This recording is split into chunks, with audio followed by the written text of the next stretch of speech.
শুভ সকাল।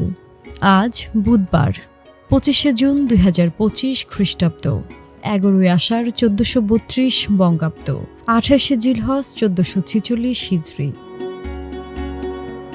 ১৯৫১ সালের ২৫ June CBS প্রথম বাণিজ্যিক রঙিন টিভি অনুষ্ঠান সম্প্রচার করে। সিবিএস তাদের নিজস্ব ফিল্ড সিকোয়েন্সিয়াল পদ্ধতি ব্যবহার করে, যেখানে লাল, সবুজ ও নীল ফিল্টার ঘোরানোর মাধ্যমে রঙিন ছবি দেখা যেত। রঙিন টিভির প্রথম অনুষ্ঠানের নাম ছিল প্রিমিয়ার। এটি ছিল একটি বৈচিত্র্যময়ী বিনোদনমূলক অনুষ্ঠান, যেখানে Ed Sullivan, Gary Moon, Faye Adamson, Arthur Godfrey সহ বেশ কিছু জনপ্রিয় তারকা অংশগ্রহণ করেছিলেন। ১৯৭৪ সালের ২৫ জুন মুম্বাইয়ে জন্মগ্রহণ করেন কারিশমা কাপুর।